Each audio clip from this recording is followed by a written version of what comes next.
So, hello everybody, and we are a little bit late due to some technical difficulties coming from where else nowadays?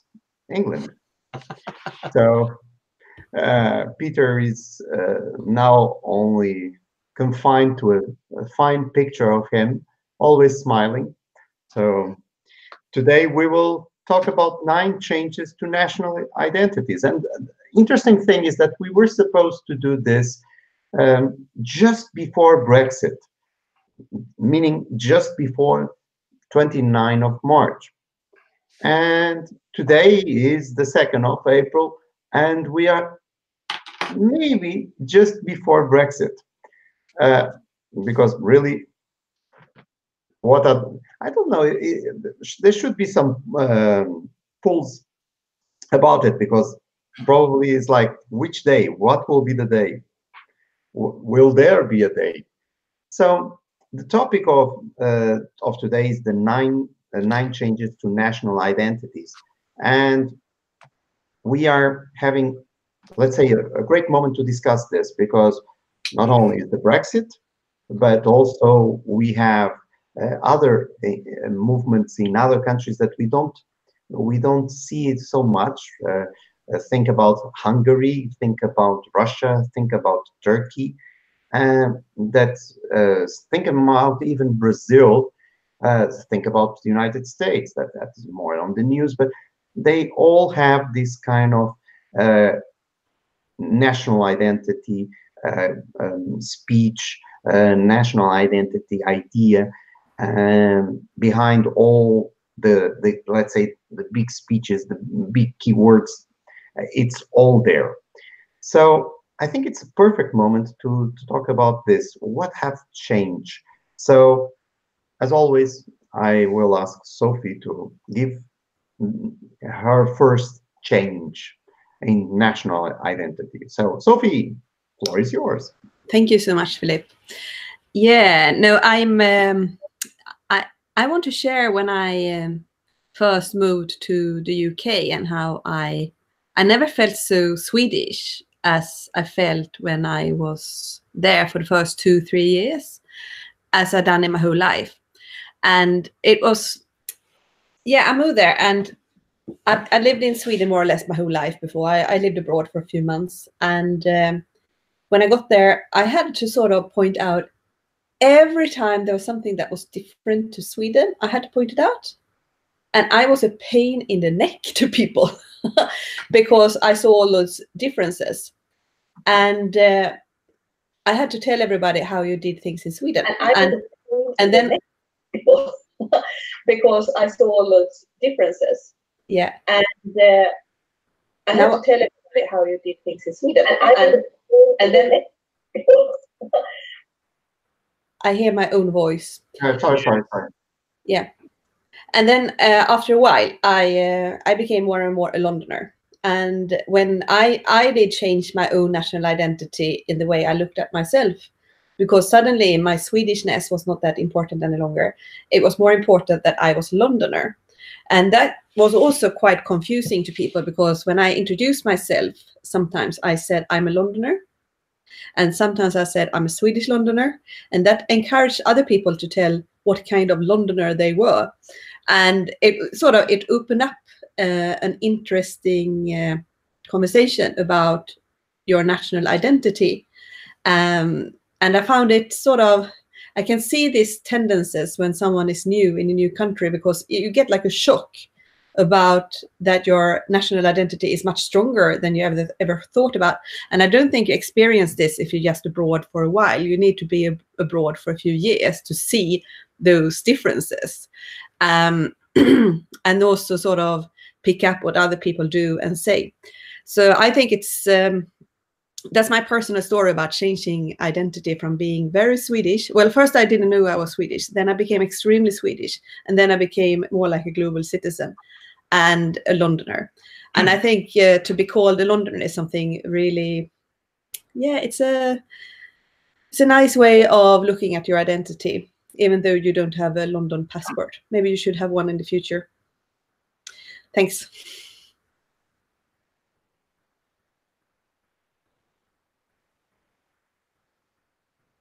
Some people in London, due to the current situation, are now thinking that it would be a good idea to have a London passport.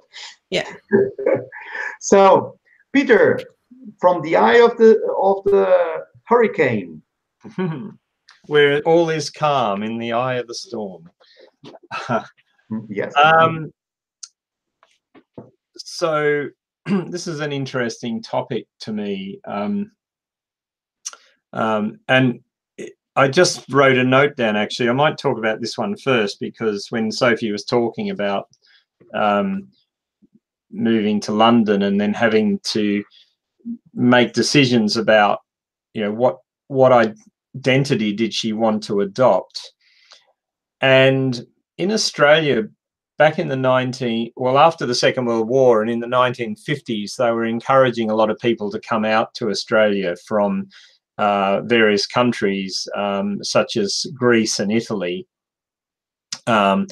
So it got to the point where Melbourne had the second biggest Greek population of any city outside Athens.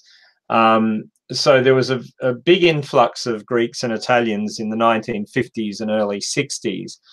And what I discovered later from talking to people is that their culture became almost frozen in time, in that a lot of them maintained their traditional identities within Australia, so much so that the culture within Greece and Italy itself had moved on and had become much more modern. And of course, there are always the little quaint villages, you know, out away from the big cities, of course, that, you know, maintain a lot of the traditions. But the identity of Greeks and Italians in Australia became almost frozen in time. So it was almost like if they had relatives come from Greece or Italy out to Australia, it was almost like they were seeing a little piece of the past, which I thought was really fascinating. Yeah, so that's an example where a national identity can sort of gradually evolve over time, but people become a little they maintain, because there's enough of them, they maintain the traditional culture within a different country. So yeah, I thought that was really interesting. That's a great point, Peter. I would like to. I will build on that. I was not supposed to talk about that, but I will build on that, and giving you that. Also, other examples I got from Polish people that go to the Chicago area, and they find there is a huge Polish community in the Chicago area. Yeah, and Polish people coming from Poland nowadays don't relate with people that are in Chicago area, because it's like they are frozen in time, like you were saying, the same thing. Yeah, how interesting. And also, there is another example, and unfortunately is the root of some of the problems that Europe is being facing, is that you find that people are much more conservative in some Muslim communities inside Europe than they are outside Europe. Yes. Because they did the same thing. Okay, like you talked about the Greeks, you talked about the Italians, I talked about the Polish. They did the same, but in Europe. Yeah. And How interesting. It is curious that they are more conservative than in, let's say, the original countries. It's really strange. So it's the desire to maintain an identity in a space where you feel like a foreigner, you know, and so, you know, for Sophie, for example, if she'd found herself meeting lots of other Swedish people in London, she may have potentially, and maybe it's not true for you, Sophie, but you might have found yourself drawn to be around those people because you have those same cultural references. I mean, I do enjoy meeting Australians over here because we have the same cultural references. so we can relax in each other's company, because we don't have to explain ourselves, we don't have to apologize for swearing, we don't have to, you know, do you know what I mean? It's all of that stuff that Australians typically do, that we can just be ourselves and not have to adapt to the culture we're in. And a friend of mine in Australia really annoyed me once when we were there. He was talking about, he was annoyed that people came from other countries to Australia and they didn't learn to speak English.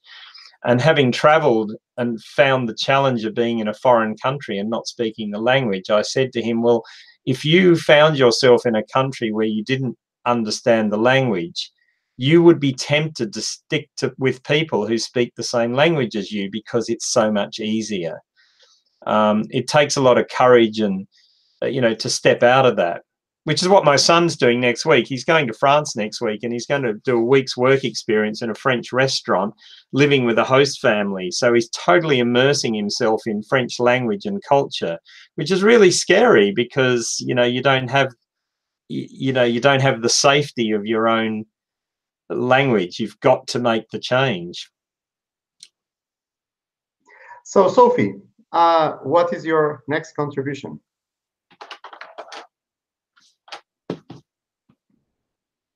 Yes. Let me just turn on my microphone. That's a good idea. Yeah. No, I was thinking about when I was about to move away from London back to Sweden, and that was in the end of 2016.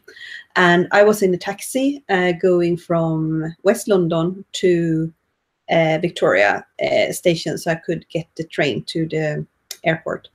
And the taxi driver, he was a very chatty, open young man. And he was talking about living in London and where I was from, and that he was from, I don't remember the country, but he was somewhere from Eastern Europe. And he was so proud of his national identity, and he was so proud of being in London. He loved London. It was such a fantastic and amazing culture.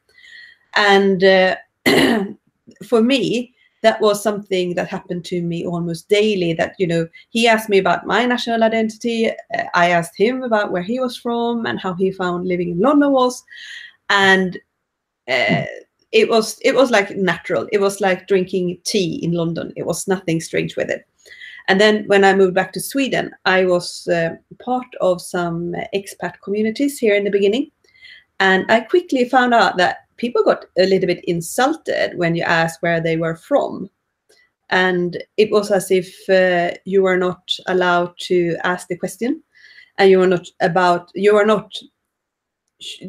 was a little bit insulting to them to be nosy.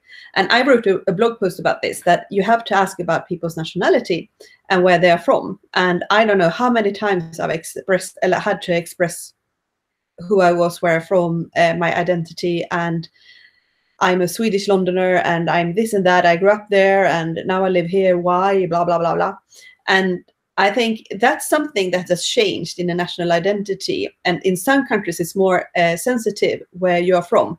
And if you're allowed to say who you are, or you should just pretend that you are the nationality of the country. And I found it a little bit sort of weird, because the discussion becomes quite strange, because we still have our tradition, our cultures, our food, our, I don't know, references to TV programs and other culture films maybe, or something like that. And if you're not allowed to express your national identity, I think you're like almost killing people. I think it's really weird that you're not allowed to discuss your national identity. And I mean that I will never do this, not on purpose at least. I will not be impolite when talking about someone's identity. I would just be curious about who they are.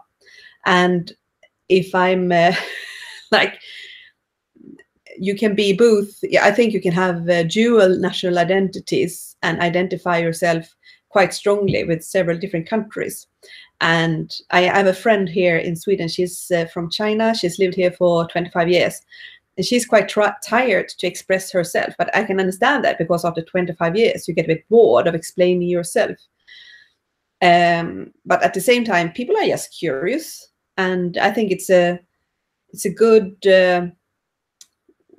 yeah, you are in a good curiosity condition if you ask people where they are from. So anyway, I think in different countries and in different communities, it's very sensitive, and in some it's not. If you come to Sweden and Swedish people may not ask you where you're from, they do it. They don't ask you because they think they may insult you. So you may be a bit more pushy and tell them yourself. Just to share a small story very fast. I learned in my trips to the Arab countries is that if there is a problem and a Bedouin finds you, they are obliged culturally to give you shelter, to give you food, and not to ask who you are for 3 days. Mm-hmm. So that it also includes national identity. Where's that?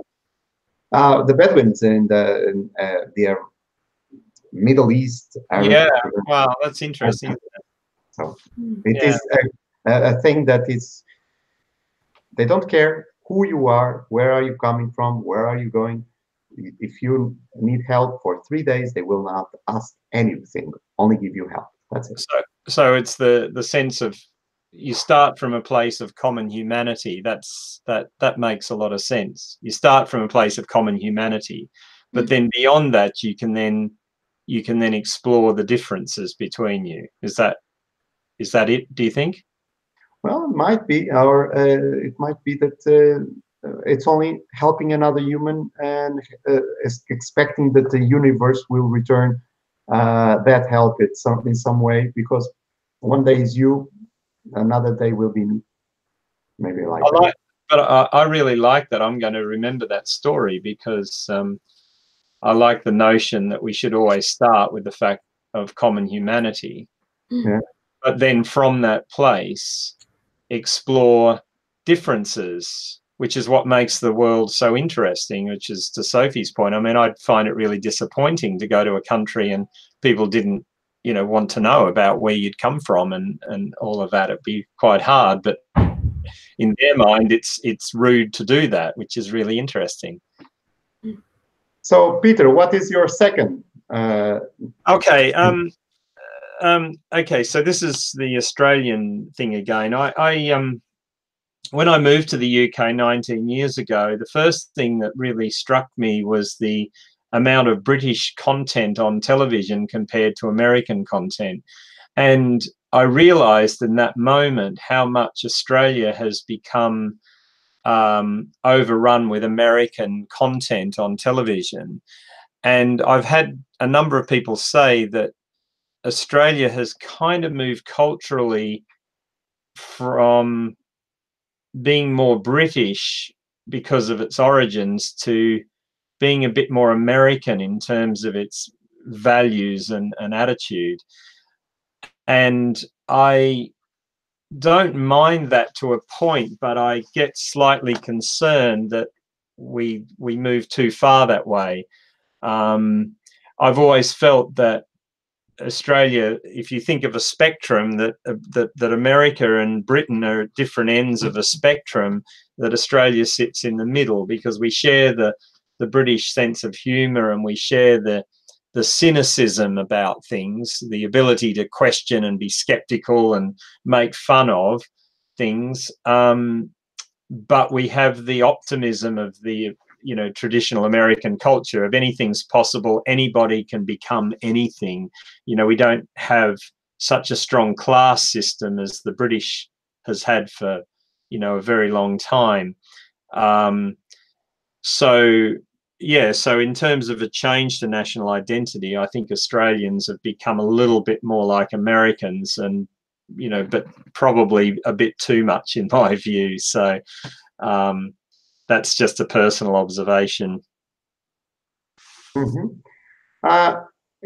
Well, we can see that because of the American movie industry and music industry, it's happening a little bit everywhere. You can see that even in the way that teenagers speak. They use expressions that like they were in, I don't know, in Brooklyn or something like that.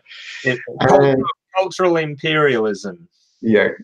But well, at some point it was the British, at some point it was the French, at some point it was the Romans, at some Yep. point the Greeks. Yep. So maybe the next ones will be the Chinese. China. I never know. So my point is that it's something that is is happening for a long time, and it's what I call populism fed by localism. So basically, at local level, everybody is nice but powerless, because there is an upper level. There is always the municipality. Then the municipality says, it's not my fault, it's the regional government fault. The regional government fault says, oh, it's not my fault, it's the government fault. The government fault says, well, it's not my fault, it's the European Union fault. And the European Union has a little bit more difficulty in saying, okay, it is the world government fault. So that is where it stops. And that's one of the origins of the Brexit, in my view, is that basically for many years, this narrative has been in all governments in the UK. If there was some, let's say, popularity drop of a government, the best solution was, because it's very expensive and complicated to declare war to another country, it would be to say, oh, European Union, so we will do this and that, and we will show who is the boss. And they would get, again, up in popularity. And this created an idea that at local level, everybody is very nice, everybody is fantastic, but it's the upper levels. It's like, so it is very, populism is very connected with reinforcing national identities. And that's what I was telling you at the beginning. See that we are only focusing on Trump, but there are a lot of small movements from the beginning. If you want, even we can go to places like Zimbabwe, where it was like, oh, the national identity against the white farmers. It is a political measure, unfortunately, and countries will pay for that mistake dearly, because normally when they do this, they lose their best resources. Well, it's a cycle. Do you think of yourself firstly as Portuguese or European? That's a good question. Of course, I think I will give you an answer that is interesting. I think I feel, of course, first as a Portuguese, but in the way that Portuguese, in essence, are world citizens, because the Portuguese flag actually is the only flag of the 200 independent and autonomous states that exist in the world that has a representation of the world. No other flag in the world has that. I've never really thought about that. That's interesting. So in a way, we are, by definition, if you are a Portuguese, you have to be a citizen of the world. Half of our population of our Portuguese are outside Portugal.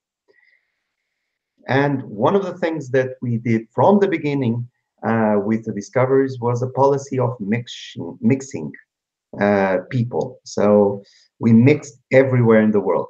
So again, we are the only country with a representation of the world. So that I don't really understand the symbol on your flag. So is that that circle represents the yellow is the yellow behind the shield. There is a shield over the yellow thing. So we could say that we are imperialistic, but the world isn't ours. I prefer to see it as we are citizens of the world, and everywhere we go, we have this attitude.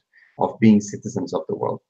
So, Maybe because we are so small that and not a military power, not a economic power, so we tend to try to do with the resources locally. so what's your answer to the question then? Do you think of yourself more as Portuguese or European? Well, like I said, I jumped a step. You just think of yourself as a world citizen who Exactly. happens to come from Portugal, yeah? So exactly. So in a way, I'm of course a European. I feel connected with other European countries, Yeah. In terms of culture and everything.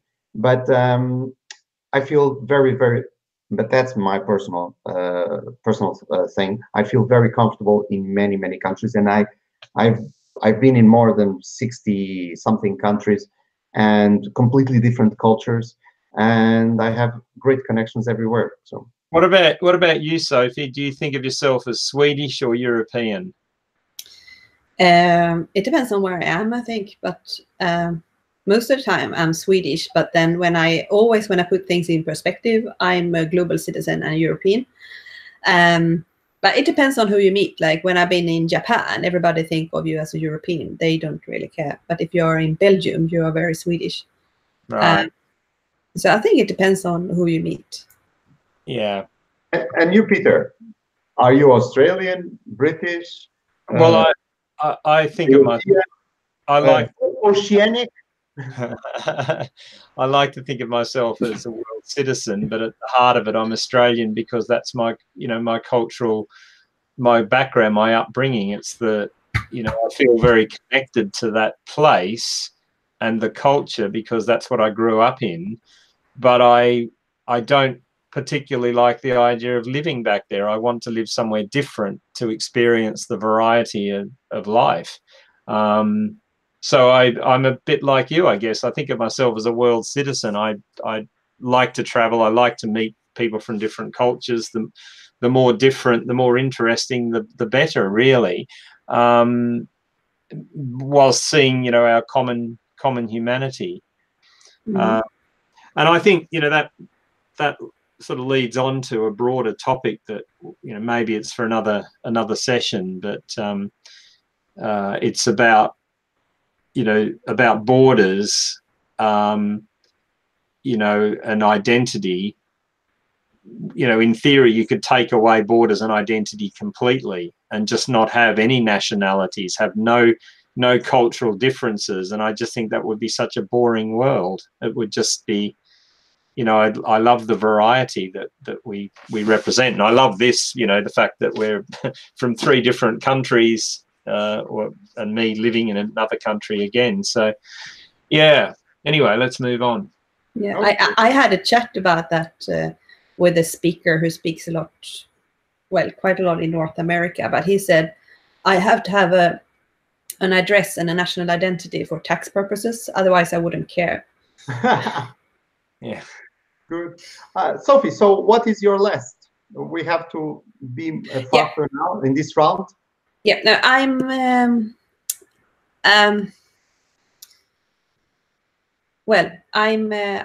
It's one of my own experiences as well, and it was when I lived in the UK for about 1.5 years, and there was a competition between a Swedish team and a team from the UK.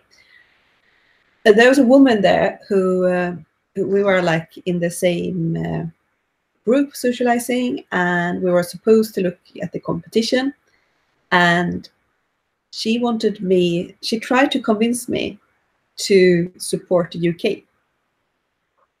And I was quite, how can you say, I was offended and I got a bit angry. And I was like, why would I support the UK? Well, you live here now, so you have to support them. And this is something that I brought with me for a long time.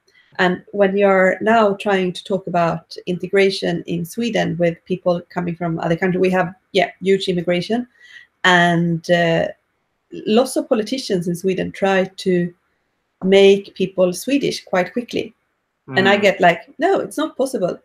they have their national identities for a long, long time in them. You know, maybe they wash out a little bit after a few years, but it takes a long time.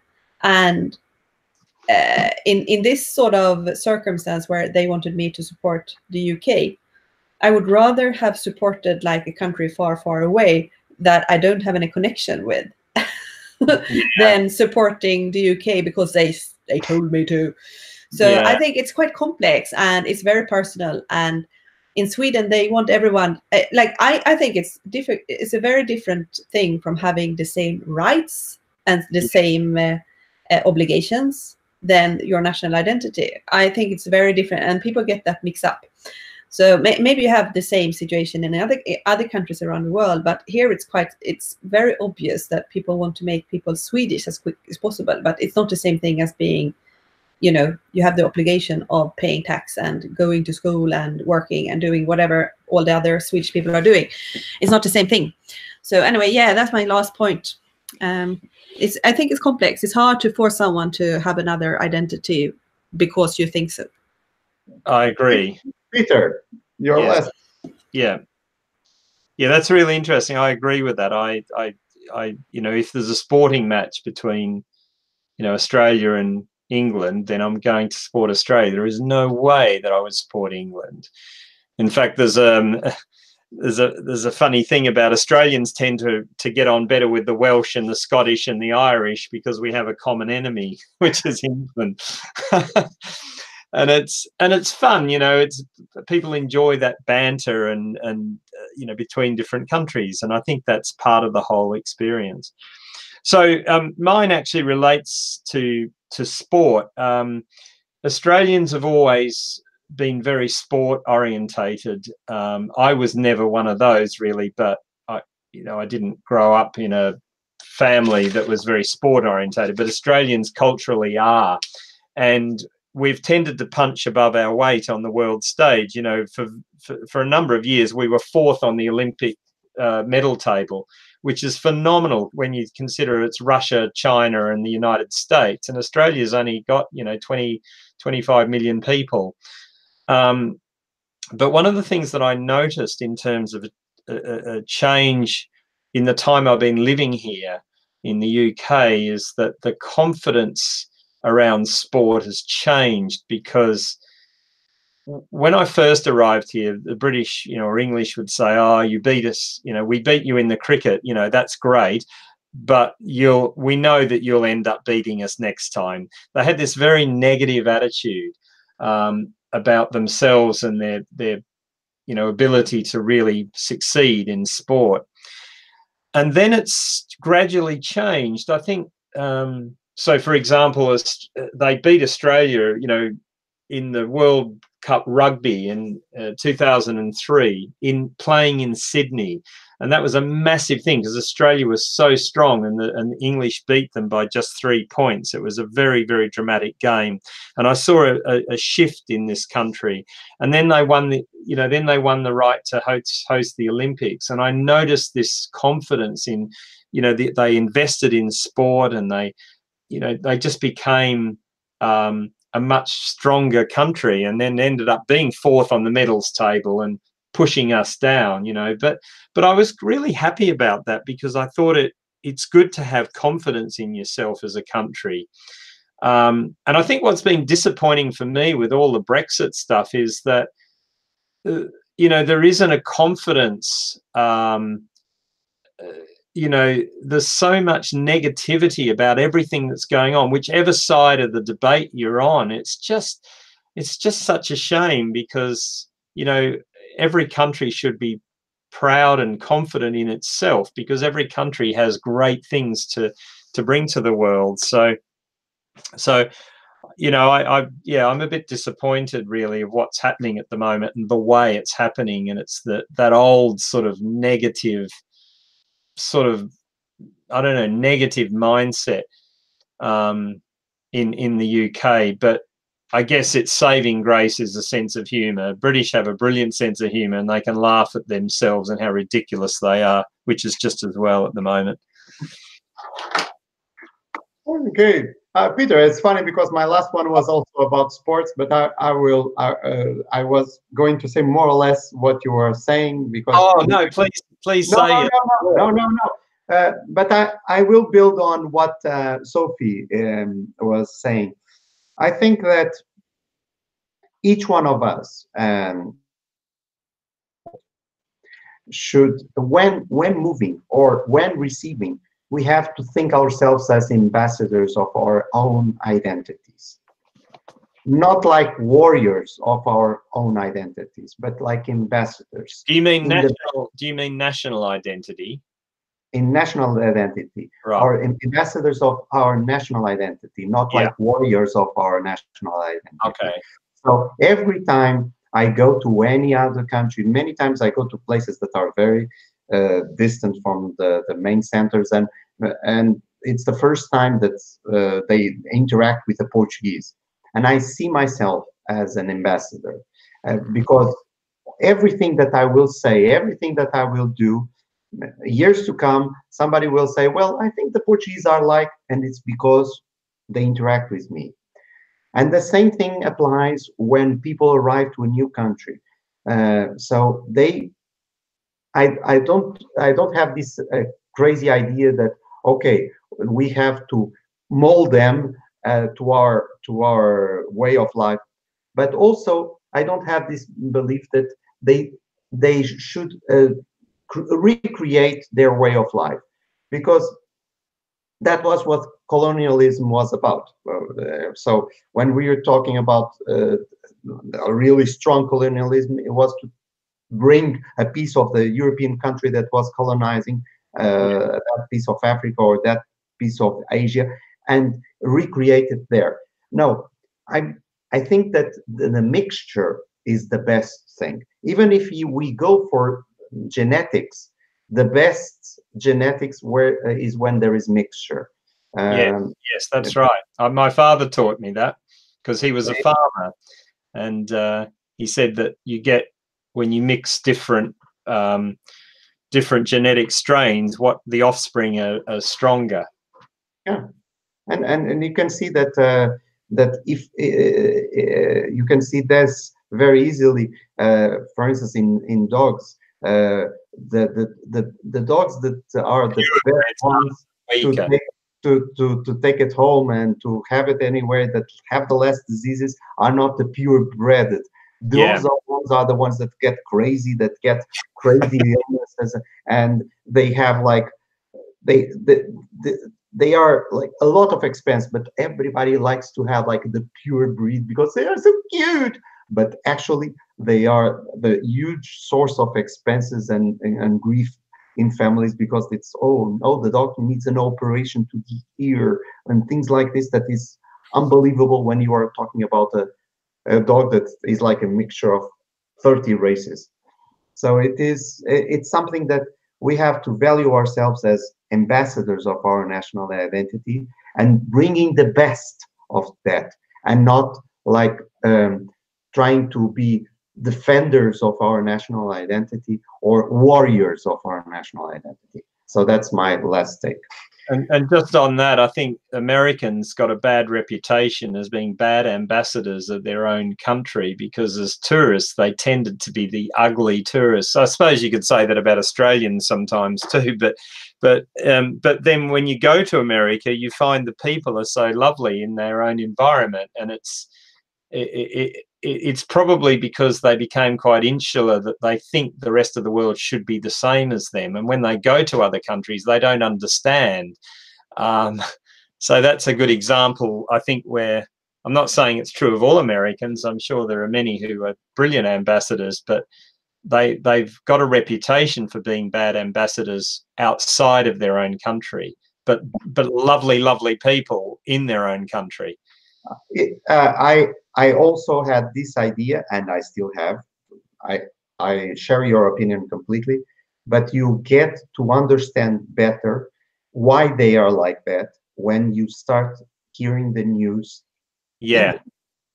If you go to the States and you put on TV, you will see that the news that they get from the rest of the world are always appalling. Yes. if there is a good news, is like Trump is visiting Paris. Yeah. That's it. So for let's say the average American, the rest of the world has this crazy idea that they want to be Americans. So the biggest dream of anybody that was born outside of America is to have a green card or an American passport. That's Yeah. it. Yeah. So guys, we did a long hangout today. Very interesting conversations. Maybe because we are, in a way, citizens of the world. Oh, so maybe you are a little bit Portuguese, guys. And Well, I was there just a few weeks Yay. ago. I loved it. And we like to be ambassadors also. We are not warriors of our cultures. I believe that we are the example of ambassadors, that we don't impose our culture. We try to give the best and try to understand and try to change a little bit the world in our way, so people can have more understanding between cultures. And that's why here we meet an Australian in England, a Swedish that used to be in England but now is in Sweden, and a Portuguese that is going around everywhere. So, and we love to do so because we like to get new perspectives, and we like this challenge of seeing things through the eyes of other cultures. So guys, thank you very much once again for this absolutely amazing exercise. Thank you. Thank you. Bye-bye.